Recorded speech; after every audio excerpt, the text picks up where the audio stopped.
Hello नमस्कार दोस्तों, मैं अपनी क्लास में लुधियाना से संजय। तो 18 सितंबर से त्रैमासिक परीक्षाओं का प्रारंभ होने जा रहा है। तो आइए जानते हैं कि त्रैमासिक परीक्षाओं में आपको आंसर राइटिंग कैसे करनी है या आपको आंसर कैसे लिखना है। तो सबसे पहले आपको देखना होगा कि हम किसी भी पेपर या किसी भी प्रश्न पत्र को जब देखते हैं तो उस प्रश्न पत्र को हम देखते हैं तो वह प्रश्न पत्र हम ज्यादातर देखते हैं तो वो कितने 4 भागों में बटा होता है।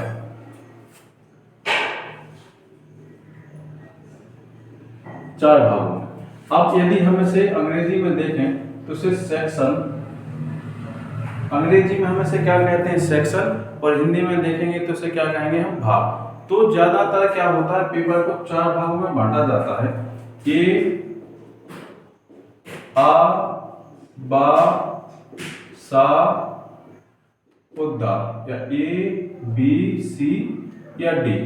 तो जो पेपर होता है आपका यदि हिंदी में देखें तो उसे आ बा सा दा, और यदि अंग्रेजी में देखें तो हो जाता है आपका ए बी सी डी।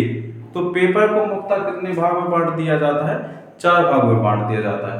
अब जब पेपर को 4 भागों में बांटा जाता है तो इसको बांटने के पीछे क्या रीजन होता है कि पेपर में कुछ नंबर क्या कह दिए जाते हैं आपके स्थायी कह दिए जाते हैं, और कुछ नंबर आपको क्या करने होते हैं अपनी पाठ्य पुस्तक से प्रश्न प्रश्न या उत्तरों के रूप में प्राप्त करने होते हैं। और कुछ नंबर आपको क्या होते हैं पेपर में ही दी गई समरी या पेपर में दिए गए गद्यांश पद्यांश को पढ़कर या समरी नोट्स के द्वारा प्राप्त किए जाते हैं। यदि हम देखें पेपर को कितने 4 भागों में बांटा जाता है तो सबसे पहले यदि हम देखें ये सेक्शन, तो इस सेक्शन में क्या होता है आपको विकल्पित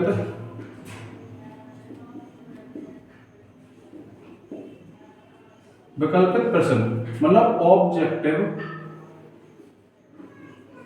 ऑब्जेक्टिव दिए जाते हैं।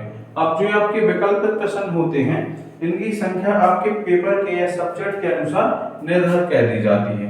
यदि आपका पेपर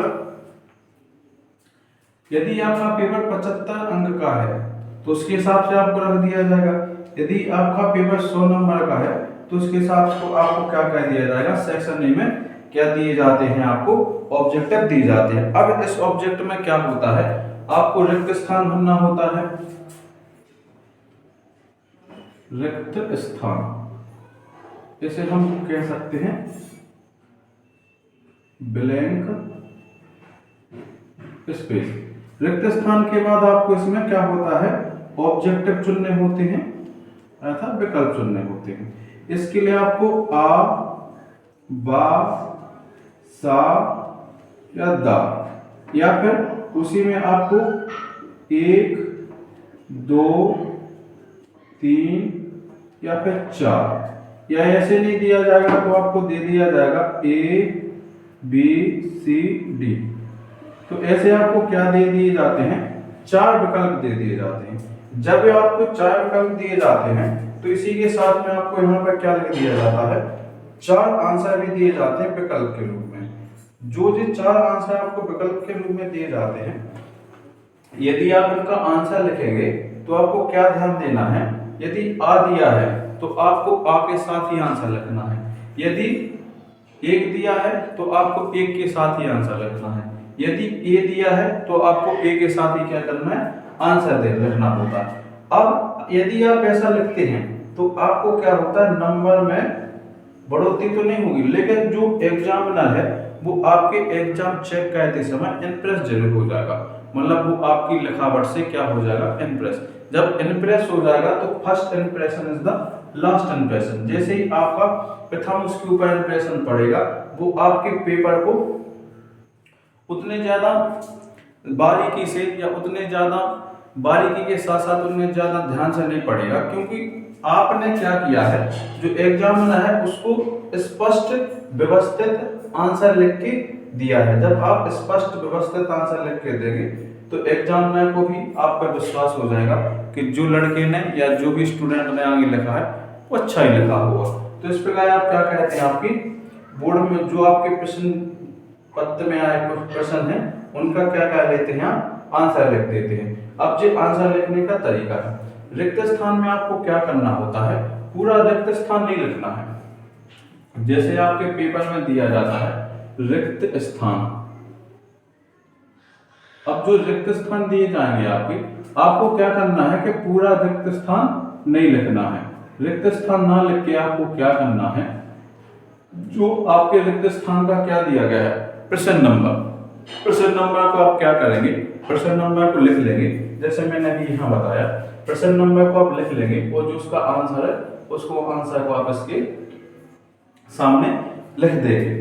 इससे क्या होता है, आपके एक तो समय की बचत होती है, दूसरा जो एग्जामिनर है वो इम्प्रेस होता है।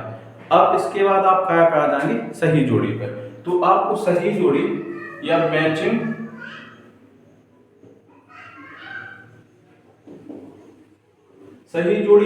में क्या करना है आपको, सबसे पहले आपको जैसे एक साइड दिए जाते हैं alphabet A B C D E F, एक साइड दिए जाते हैं आपको नंबर 1 2 3 4 5 और 6 भी हो सकते हैं।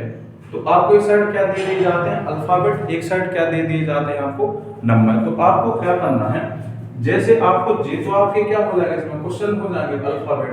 अब जो आपके नंबर हैं जिनका को प्रेजेंट करेंगे, जे प्रेजेंट करेंगे आपके आंसर को। तो आपको क्या करना है, जो आंसर है यदि आप चाहें तो केवल नंबर को भी क्या कह सकते हैं अल्फाबेट के सामने लिख सकते हैं, वो भी क्या में उत्तर पुस्तिका में। आप क्या करेंगे, केवल नंबर को भी किसके सामने लिख सकते हैं, जो आपके क्या है मैचिंग के लिए दिए गए हैं प्रश्न, उनके सामने लिख सकते हैं। या आप चाहें तो आप क्या कह सकते हैं, यदि पहले का मतलब ए का यदि 5 बार है तो आप क्या करेंगे आंसर में, तो आप क्या करेंगे सीधा क्या लिख देंगे इसके सामने 5। यदि डी का तीसरा है तो आप डी के सामने क्या लिख देंगे सीधा तीसरा। यदि एफ का मान लीजिए दूसरा है तो आप एफ के सामने क्या लिख देंगे सीधा दूसरा, तो भी आपका आंसर क्या हो जाएगा सही। यदि आप ऐसा नहीं लिखते हैं, यदि आप दिए गए आंसर को भी साथ में क्या कह देते हैं लिख देते हैं, तो भी आपका आंसर क्या हो जाएगा सही हो जाएगा। इससे क्या होगा, एक तो आपके समय की बचत होगी, दूसरा एग्जामिनर आपसे खुश होगा इम्प्रेस होगा, और तीसरा क्या होगा आपको जो ऐसे मिलान करना होता है ना, ऐसे जब मिलान से क्या होता है हमारी कॉपी गंदी लगने लगती है। तो हमारी कॉपी में क्या रहेगी, हमारी कॉपी कैसी रहेगी सुंदर रहेगी। तो आपको क्या करना है, जब भी आपके एग्जाम में क्या दिया जाए विकल्प आए मतलब ऑब्जेक्ट आए, रिक्त स्थान आए अर्थात ब्लैंक आए, ब्लैंक स्पेस आए, और इसके बाद जोड़ियां मतलब मैचिंग आए, तो आपको क्या करना है इसी तरीके से आपको एग्जाम में लिखना है। इससे क्या होता है वही बात कि एग्जामिनर क्या हो जाएगा खुश हो जाएगा। एग्जामिनर खुश होने के साथ साथ जो आपके नंबर है नंबर में क्या हो जाएगी वृद्धि हो जाएगी, और एग्जामिनर खुश हो जाएगा तो फिर आपकी जो आगे की कॉपी है वो तो अपने खुशी मन से चेक करेगा। जब खुशी मन से चेक करेगा तो सीधी सी बात है आपको वो ज्यादा नंबर देगा, और आपका जब विश्वास हो जाएगा तो वो सीधे क्या करेगा टिक टिक टिक टिक टिक, मतलब वो क्या कहता जाएगा आपको right right right right sweep कहता जाएगा। तो ये तो क्या थे आपको विकल्प, खाली स्थान या ऑब्जेक्टिव भरने के लिए तरीके। अब जानते हैं हम ये सेक्शन क्या नहीं आ जाते हैं बी सेक्शन पे, तो देखेंगे हम बी सेक्शन कैसे। तो अब हम देखते हैं बी सेक्शन। तो बी सेक्शन में क्या होता है आपके, अब बी सेक्शन जैसे ही हम आते हैं बी सेक्शन है बा, यदि हिंदी में देखें तो क्या हो जाता है आपका बा खंड बा, यदि हम अंग्रेजी में देखें तो क्या हो जाता है आपका बी सेक्शन। अब यदि हम बी सेक्शन में देखें तो बी सेक्शन में क्या होता है, यदि हम हिंदी और इंग्लिश की बात करें, हिंदी और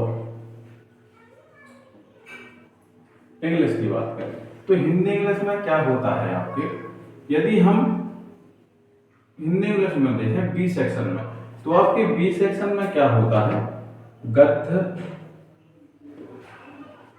पद्य, गद्य पद्य को हम देख सकते हैं पैसेज या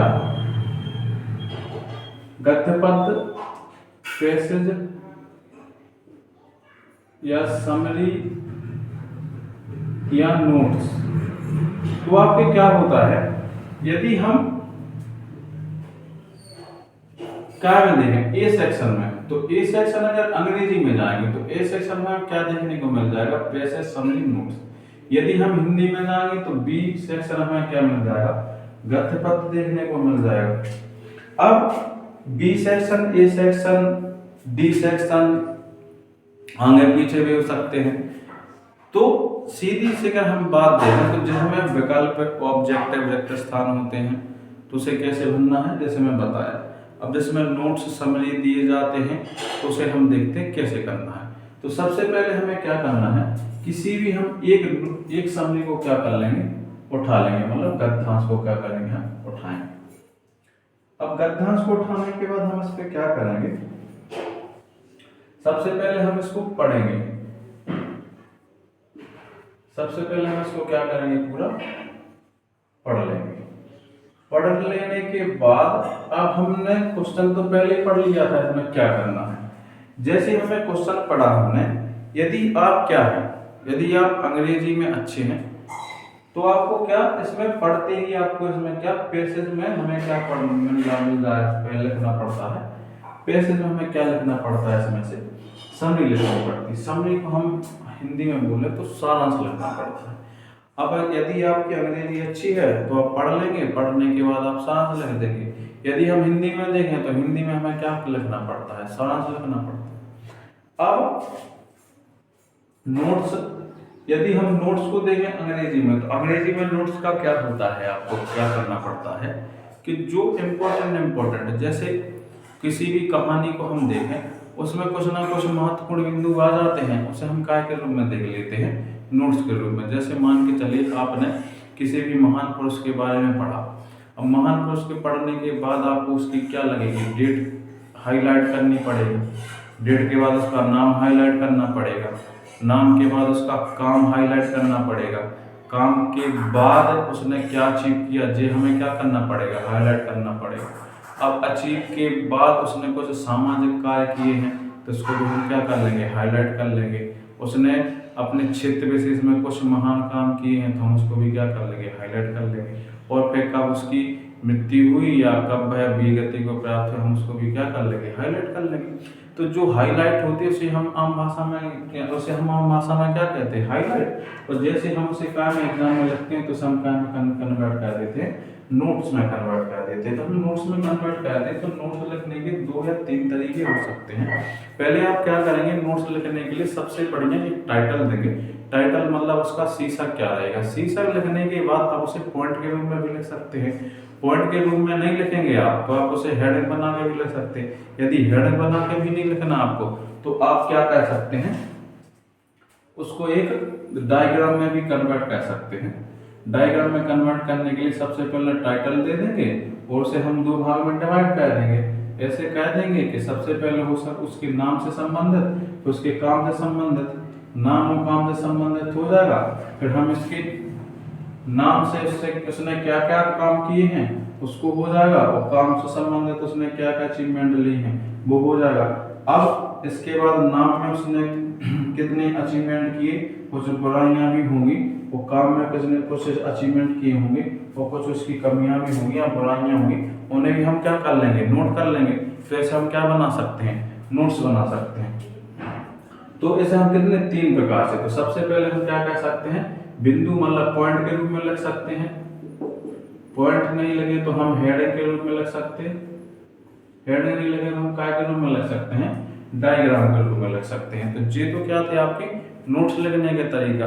अब हम यदि इतने ही में देखें तो आपको समथिंग 4 या 5 नंबर का जे मिल जाएगा। आपको 4 नंबर का 5 का जे मिल जाएगा आपको, और 5 का इसलिए मिल जाएगा, 1 नंबर इसमें, 1 नंबर आपको टाइटल मिल जाएगा, 4 इसमें मिल जाएगा, तो 5 इसमें हो जाएंगे और 4 नंबर इसमें मिल जाएंगे। अब इसके बाद आपने क्या, ये तो क्या हो गया आपका ए बी सेक्शन। अब आप चलेंगे काय पे, अगर हम हिंदी में देखें तो हिंदी में भी सेम कंडीशन हो जाती है। तो गद्यांश कर लेते हैं हम, गद्यांश करने के बाद हम ऑब्जेक्टिव कर लेते हैं। तो समथिंग हमें 25 और 10 35 नंबर हमें कहाँ मिल जाते हैं, केवल ए और बी सेक्शन में। जब हमें 35 नंबर ए और बी सेक्शन में मिलते हैं, यदि हम 100 नंबर का पेपर भी लिख रहे हैं तो अभी हमें कितने नंबर की जरूरत पड़ती है पास होने के लिए, केवल 33% नंबर की। आप देखेंगे केवल 2 सेक्शन हमें कितने नंबर मिल गए, 35 नंबर मिल गए। अब हम कहाँ पहुंचेंगे, सी सेक्शन में। तो हम सी सेक्शन में यदि अंग्रेजी के सी सेक्शन में पहुंचे तो यहाँ पे हमें पूरी क्या देखने को मिल जाती है, ग्रामर देखने को मिल जाती है। अब ग्रामर देखने को मिलती है तो हमें ग्रामर में पढ़ने पड़ती हैं कुछ चीजें। तो इस ग्रामर को पढ़ने के लिए आपको मेरी क्लासों को देखना पड़ेगा। अभी तो अपलोड नहीं है, लेकिन मैं कोशिश करूंगा कि मैं अपलोड करना शुरू कर दूंगा। तो फिर मैं आपको क्या पढ़ना पड़ेगा, ग्रामर पढ़नी पड़ेगी। ग्रामर में आपको कितने 10 नंबर मिल जाते हैं, तो इस प्रकार से आपको कितने 45 नंबर मिल जाते हैं। 45 नंबर में से अब आपका बचता है डी सेक्शन। तो डी सेक्शन में आपकी जो क्या होती है, पाठ्य पुस्तक होता है। पाठ्य पुस्तक से आपको कोई क्वेश्चन आंसर दिए जाते हैं, तो बाकी के आप क्वेश्चन आंसर कहाँ से कंप्लीट कर सकते हैं, बुक से कंप्लीट कर सकते हैं। लेकिन यदि किसी को केवल पास मार्क ही होना है तो 45 नंबर तो कितने आपके 2 सेक्शन 3 सेक्शन कंप्लीट करके कितने नंबर पा सकता है, 45। और वह अपनी परीक्षा में क्या हो सकता है, उत्तीर्ण। तो ये क्या थी आपकी पेपर लिखने की या आंसर लिखने के कुछ नंबर के हिसाब से आंसर राइटिंग। अब हम देखेंगे कि हमें आंसर राइटिंग करनी कैसे है, मतलब एग्जाम में हमें आखिरकार लिखना कैसे। क्या होता है कि सबसे इंपॉर्टेंट बात हो जाती है एड्रेस। जब हमारा एड्रेस ही गलत हो जाएगा तो हमारे पास आने वाला भी हमारे पास नहीं आ पाएगा। जब एड्रेस गलत हो जाएगा तो हम भी सही जगह पे नहीं पहुंच पाएंगे। जब हम नहीं सही जगह पे पहुंच पाएंगे, आने वाला भी सही जगह पे नहीं आ पाएगा, तो फिर दोनों का मिलान हो ही नहीं पाएगा। जब दोनों का मिलान नहीं हो पाएगा तो फिर एग्जामिनर का दिमाग खराब हो जाएगा। एग्जामिनर का दिमाग खराब होगा, आपकी मार्कशीट खराब हो जाएगी। मार्कशीट खराब होगी, आपकी धुनाई हो जाएगी, या आपके घर आपकी क्लास लग जाएगी। तो इससे अच्छा है कि वो क्लास ना लगे, एक क्लास देख लें। अब तो आंसर राइटिंग कैसे करनी है देखिए।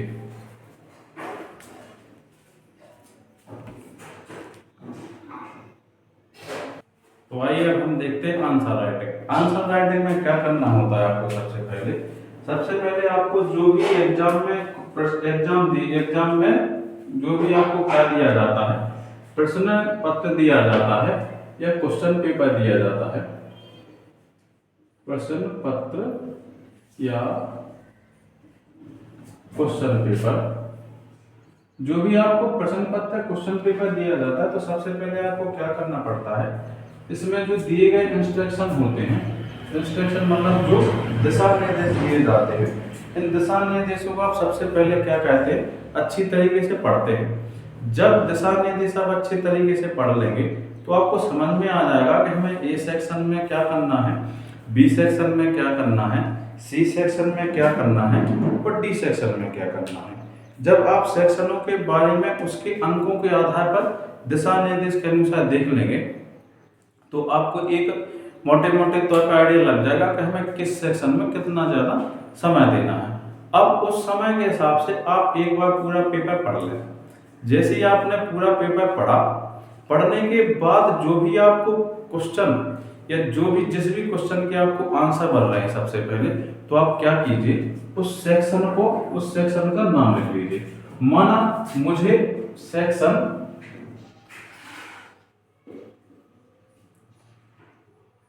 बी, मुझे क्या सेक्शन बी या हिंदी में बोलूं तो खंड ए या आ, तो मुझे क्या खंड आ के जो प्रश्न है वो मुझसे बनने लगे या मुझसे बन रहे हैं। तो मैं सबसे पहले क्या करूंगा, आंसर जो आपकी आंसर शीट होती है, आप आंसर शीट में क्या करेंगे, सबसे पहले पूरी आंसर शीट में एक बढ़िया सा क्या करेंगे, दोनों साइड से क्या करेंगे, आप एक कॉलम बना लेंगे। कॉलम ऐसा बनाएंगे जैसे आपकी कॉपी क्या होती है, ऐसी लंबी दी होती है। तो लंबी कॉपी में एक साइड तो आपको क्या 2 लाइनें खींच दी जाती है। आप क्या करेंगे, इस साइड भी 2 लाठी या 1 लाठी क्या कर लें, खींच लें या एक लाइन बना लें, जिससे क्या होगा, आपकी कॉपी को एक शेप मिल जाएगा। वो शेप क्या होगा, आपको देखने में अच्छा लगेगा। अब जैसे ही आप इस पे शेप बना लेते हैं, शेप के बाद क्या हमें क्या मिला, ये सेक्शन बी या खंड आ जो भी आप मान लें, उसमें क्या हमने आंसर लिखना है। हमें हम क्या करेंगे, सबसे पहले यहाँ पे डालेंगे प्रश्न क्रमांक। अब इसके अंदर जो भी दिया है तो यहाँ पे मैं क्या खाली स्पेस छोड़ दूं, प्रश्न क्रमांक डॉट डॉट का उत्तर। ठीक है।